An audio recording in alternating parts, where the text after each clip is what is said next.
Boa tarde, meu amado irmão, minha amada irmã. Glória a Deus por estarmos aqui hoje. Obrigado por sua presença, porque você vem aqui buscar ao Senhor junto com a gente. Que bom, é sempre bom ter vocês por aqui. Hoje nós estamos gravando essa live. Quero falar, principalmente agora, nesse momento, para aquelas pessoas que estão chegando aqui pela primeira vez. Você está no canal Tempo 3, um canal que é voltado ao estudo de profecias e à busca do Espírito Santo, a comunhão com Deus, todos os dias de meio-dia até um pouquinho, alguns minutos à frente, meio-dia e 25, meio-dia e 30, a gente se reúne aqui para orar intercessoriamente, né, uns pelos outros e para buscar o Espírito Santo e a palavra de Deus. Se você é novo aqui, inscreva-se no canal, faça parte dessa comunidade e receba esse auxílio comunitário, né? Porque a gente está reunido aqui para orar, mas a intenção da gente é que outras pessoas façam isso também, tenham o privilégio de entrar na presença do Senhor. E por que não um empurrãozinho? Por que não, né? Glória a Deus por sua presença aqui. Muito bem, amados. Hoje, sexta-feira. Ontem nós tivemos um problema com a internet aqui. Os carros estavam na rua aí até depois das 2 horas da tarde, tentando fazer voltar o sinal de internet, e por isso a gente não teve como transmitir a live. Mas aqui estamos. Seja bem-vindo a este lugar de oração. Este é um lugar de oração, ainda que num espaço virtual, mas é um lugar de oração. Convido você a fechar os seus olhos. Vamos à presença de Deus. Amado Deus, poderoso Pai,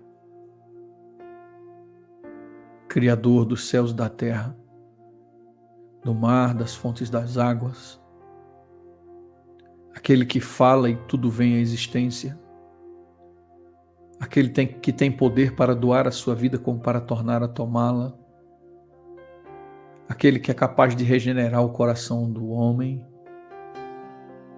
aquele que ama a humanidade ao ponto de conceder o seu único filho para morrer por ela. Pai querido, como não te adorar? Como não te amar? Como não te respeitar, te obedecer? Nós te louvamos por tudo que o Senhor tem sido, por tudo que o Senhor ainda será para nós, por tudo que o Senhor tem feito no passado e está fazendo agora no presente. A promessa para aqueles que estarão vivos pouco antes da tua vinda é de um mundo cheio de angústias, tribulações e sofrimentos. Talvez nós estejamos passando justamente por isso. E a probabilidade, Pai, é que as coisas fiquem mais difíceis. Nós queremos ser aqueles, Pai, que venceram a grande tribulação. Se o Senhor nos permitir viver até a tua vinda, teremos que passar ileso pela grande tribulação, no que diz respeito ao pecado. Nos ajude, ó Deus, a vivermos de forma que tenhamos dependência constante e permanente do Senhor, porque não somos capazes de enfrentar esse período, esse final dos tempos, sem a unção do Teu Espírito. Louvamos o Teu nome por tudo que o Senhor tem providenciado, pelos meios que o Senhor tem provido, por tudo que o Senhor tem feito para fazer com que o Teu povo continue avançando, a despeito dos sofrimentos. Bendito seja o Teu nome para sempre. Tira de nós, ó Deus, os pecados, todo e qualquer pecado que tenhamos cometido. Lava-nos completamente, ponha-nos de volta no caminho e ajude-nos a andarmos seguindo as pegadas do nosso Mestre Jesus sem jamais nos desviarmos delas. Ajuda-nos, Senhor. Aceite a confissão que está sendo feita agora por alguns que aqui estão orando junto comigo. Conceda o poder para vencer o pecado, que todos sejam libertos das garras do inimigo, que tenhamos vida em abundância, vida concedida pela atuação do Teu Espírito em nós. Nos dê essa graça, Pai, lava-nos com o sangue precioso do Senhor Jesus Cristo e nos ajude a sermos mais vigilantes, mais cuidadosos com a nossa vida cristã. Teu chamado para nós é para arrependimento e mudança de vida. E todas as pessoas que passam por aqui e assistem esse programa têm ouvido essa mensagem. Uma mensagem de arrependimento e mudança. Nós não somos capazes de nada, nem de nos arrepender, nem de mudarmos, mas nós somos seres conscientes que sabemos que precisamos disso. E nós te agradecemos por essa consciência que o Senhor nos deu, porque assim a gente pode orar e dizer: Senhor, nos ajude a nos arrependermos sinceramente dos nossos pecados e a vivermos uma vida transformada. O Senhor pediu para que a gente jogasse essa responsabilidade sobre o Senhor. E aqui estamos, Senhor. Não nos deixe cair em tentação. Livra-nos do maligno. Proteja-nos das ciladas do inimigo. Ajuda-nos a resistir ao diabo para que ele fuja da gente.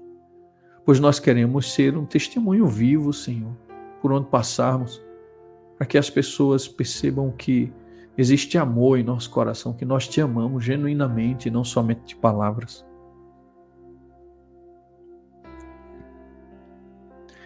Pai, há muitos pedidos de oração aqui. Os aflitos sempre buscam esse lugar. Os angustiados de coração sempre buscam esse lugar. Um lugar de esperança onde há pessoas orando. Teus filhos sofredores estão aqui, buscando intercessão, tentando fazer o Senhor ouvir a voz e atender às suas expectativas, aos seus pedidos, às suas angústias. Nós estamos aqui apenas para pedir, Senhor, porque tanta gente já recebeu a sua bênção. E aqui a gente chega para te agradecer também, para te louvar, para te exaltar por tudo que o Senhor já tem feito, pelas respostas às muitas orações. Mas nós também queremos clamar por aqueles que ainda não tiveram suas orações respondidas. Por aqueles que colocaram pela primeira vez o seu pedido de oração hoje aqui no chat. Atende a esse pedido, atende a essa oração. Seja com todas as pessoas que estão colocando a sua fé em Ti, acreditando que a oração é a chave que move a mão de Deus, que abre as portas do céu, as janelas do céu. Nós estamos unidos aqui, todos orando com o mesmo desejo, o mesmo intuito. Todos queremos que quem está aqui com seus pedidos de oração sejam abençoados. E a Tua palavra diz que quando 2 ou 3 concordarem, Pai, numa coisa, o Senhor responderá e atenderá. Pai, cumpre a Tua promessa, porque o Senhor nunca deixou de cumprir as Tuas promessas. Faça isso conosco também, Pai.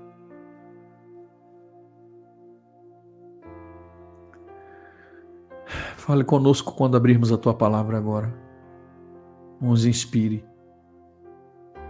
Que o Teu recado venha para a gente, fique na nossa mente, no nosso coração.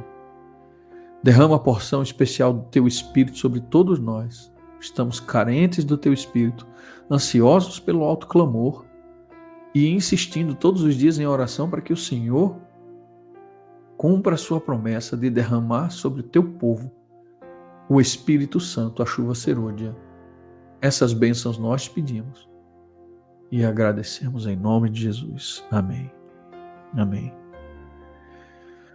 Abre a tua Bíblia em 1ª Carta de Paulo aos Tessalonicenses, capítulo 5. 1ª Carta de Paulo aos Tessalonicenses, capítulo 5.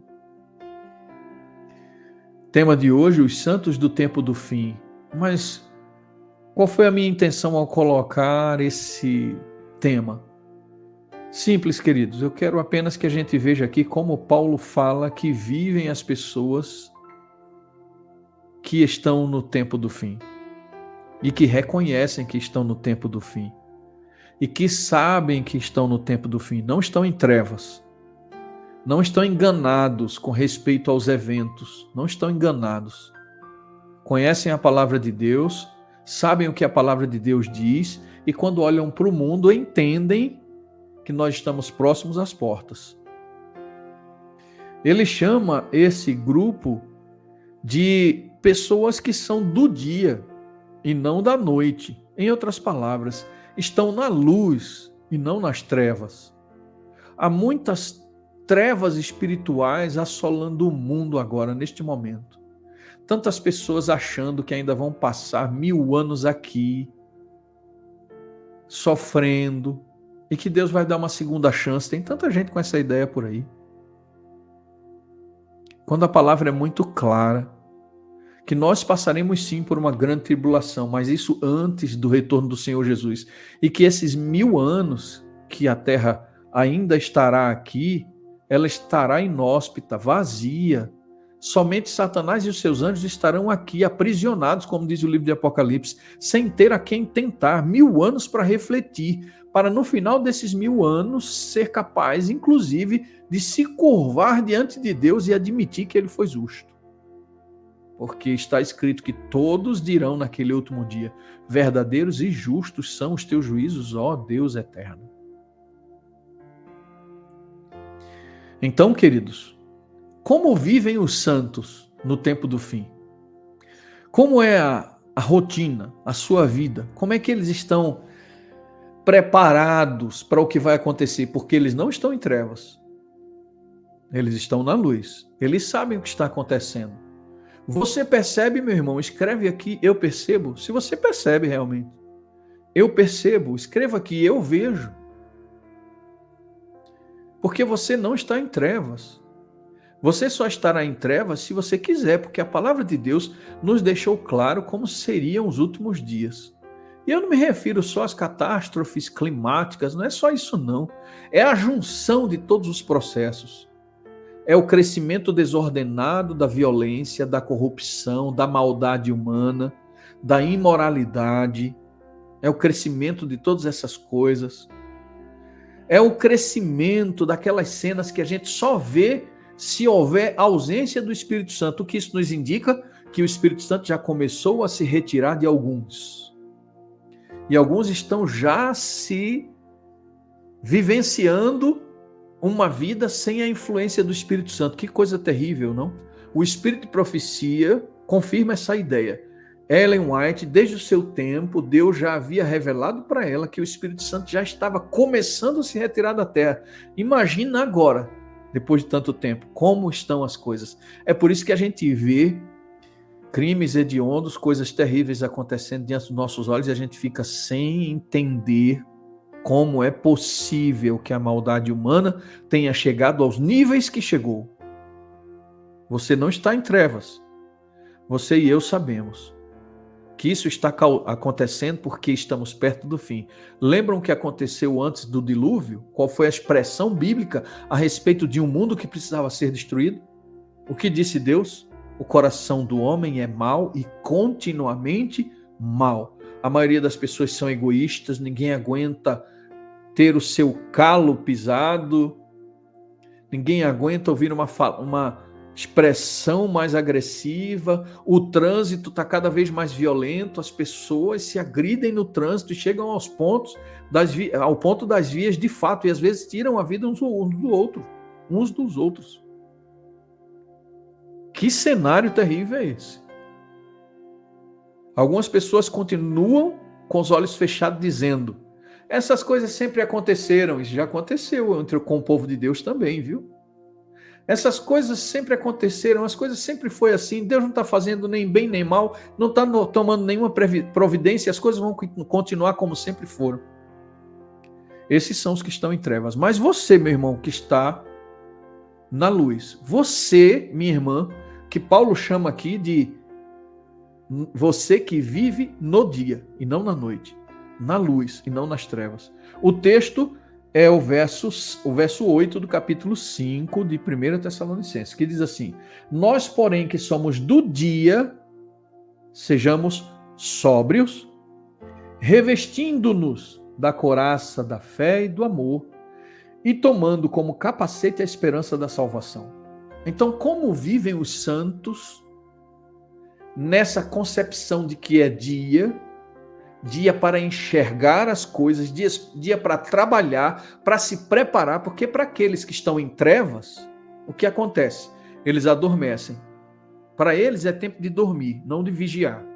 Para eles é tempo de seguir com a vida, porque nada vai acontecer.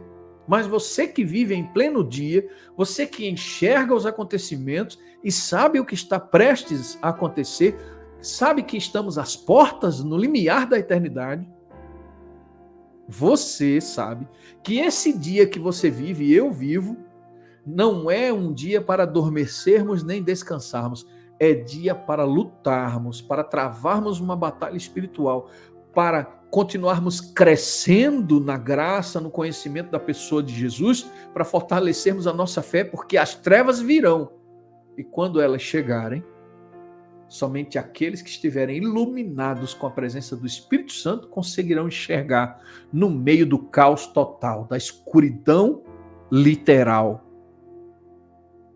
Meu irmão. Essa expressão revestindo-nos que Paulo usa aqui para os Tessalonicenses completa um trio de orientações simbólicas que ele dá para eles. Um trio. Quais são essas 3 informações? É disso que o tema fala, tá? Como vivem os santos no tempo do fim. Eles devem estar acordados, eles devem estar sóbrios. Sabe o que é sobriedade? Equilíbrio, meu irmão. Temperança. Sabe? Na igreja você vai encontrar os extremos, né? Os que são do perfeccionismo, os que são totalmente liberais. Deus quer que você tenha tanta intimidade com Ele e em sua palavra que você saiba como viver equilibradamente, sem estar nesses extremos. Devemos estar no centro da vontade de Deus. Então, ser sóbrio é isso. É ser equilibrado. É ser temperante, comedido. Então, vamos voltar. Primeiro, estarmos acordados, vigilantes, observando tudo. Eu até falei uma vez criticando alguém que disse assim: não vai estudar as profecias com a Bíblia de um lado e o jornal do outro. Eu discordo totalmente dessa expressão. Eu acredito que tem que ser assim mesmo. É as profecias na Bíblia sendo mostradas para a gente. Olha, o mundo vai estar assim. Para você identificar como o mundo está, você tem que olhar os jornais. Pelo amor de Deus, meu querido irmão. Então você olha sim para os jornais, para os noticiários, para o que está acontecendo no mundo, porque você não pode viver em trevas. Você tem que identificar os eventos como parte dos últimos acontecimentos proféticos, para que você saiba exatamente em que tempo você está vivendo. O Espírito de Profecia diz assim, é-nos exigido saber o tempo que estamos vivendo. Não esquece isso, meu irmão, minha irmã. É-nos exigido. Então vamos lá, ainda não fui para o terceiro. O primeiro é estar vigilantes e acordados. O segundo, sermos sóbrios e estarmos armados. Você já sabe quais são as armas. Precisamos ler a palavra de Deus, precisamos orar. Precisamos ter convicção da nossa salvação. Precisamos ter fé em Jesus Cristo e na sua obra vicária. Precisamos acreditar que aquele que começou boa obra em nós vai completá-la até o último dia. Isso é viver em fé, é acreditar que as coisas estão acontecendo. As coisas estão acontecendo. Recentemente eu vi um cidadão falando na internet sobre o perfeccionismo, mas eu fiquei tão triste, sabe? Porque ele falando que nós precisamos alcançar a perfeição, porque isso é exigido, nós temos que ser perfeitos. Eu fiquei pensando, se eu tivesse ouvindo ao vivo esse cidadão falando, eu ia perguntar para ele, você já alcançou? E ele diria para mim assim, eu estou no caminho. Aí eu perguntaria, e se você morrer agora, como fica a tua história? Não é, queridos? Precisamos ser sóbrios, equilibrados, vigilantes, sóbrios, equilibrados. A salvação virá pela fé em Cristo Jesus. E quando você é convertido, você passa a viver por Ele. Você vai fazer tudo para agradar a Deus, mas você é uma pessoa falha, você pode tropeçar. O importante é que você não desista, levante e continue. Porque Deus, quando voltar, Ele vai levar aqueles que estiverem agindo assim. Bem-aventurados aqueles que, quando seu Senhor vier, o achar fazendo assim. Você conhece a palavra, você está na luz, você não está nas trevas. E se eu estiver nessa luta, meu irmão, tentando ser parecido com Jesus, me esforçando para isso, vigiando, cuidando das minhas ações, me arrependendo dos meus pecados e me propondo a viver nova vida todos os dias nessa luta, se eu estiver assim, eu posso não ter alcançado ainda a perfeição de Cristo. Mas se eu morrer hoje, Ele vai olhar para o meu esforço e para o fato de eu ter escolhido, porque Ele me deu essa liberdade, escolhido me entregar diante dele e dizer: Senhor, viva a tua vida em mim, que o teu Espírito me preencha, me conduza, vive em mim, Senhor. Aí ele vai determinar o tempo que você vai deixar de tomar o seu café. Ele vai determinar o tempo em que você vai parar de comer carne. Ele vai determinar o tempo em que você vai parar de mentir. Ele vai determinar o tempo que eu vou parar de ser egoísta, que eu vou parar de ser orgulhoso. Ele vai determinar tudo, ele vai agir constantemente. Crer que ele está agindo agora em nós é viver pela fé. E o justo vive pela fé. Amém? Acordados, sóbrios e armados. Amoroso Deus e poderoso Pai, obrigado por tua palavra que é viva e eficaz. Ela é afiada como uma espada, aguda. Pai, tua palavra nos toca profundamente, nos faz entender que precisamos manter os nossos olhos abertos, estarmos vigiando, sendo sóbrios, equilibrados e armados. É assim que o teu povo, no tempo do fim, vive. Nos ajude, Senhor. Nós não conseguimos nada disso se o teu Espírito não estiver nos enchendo e nos conduzindo poderosamente nesse caminho. Tenha compaixão de nós, Senhor. Eu te imploro, tenha compaixão de nós, de todos aqueles que estão aqui, sedentos do batismo do Espírito Santo, desejando serem melhores a cada dia, se esforçando por fazer a tua vontade. Pai, se alguns de nós aqui descermos à sepultura antes do Senhor Jesus voltar, queremos ter a paz de espírito de que estamos vivendo para a glória do teu nome. Nos dê essa alegria, nos dê essa graça, nós imploramos, em nome de Jesus. Amém. Que Deus te abençoe e te guarde, que Ele faça resplandecer o seu rosto sobre ti e tenha misericórdia de ti, que o Senhor sobre ti levante o seu rosto e te dê a paz. Meu desejo e minha oração para você nessa sexta-feira. Um bom sábado, se Deus quiser, na segunda-feira nós nos encontramos aqui. Fique na presença do Senhor. Amém?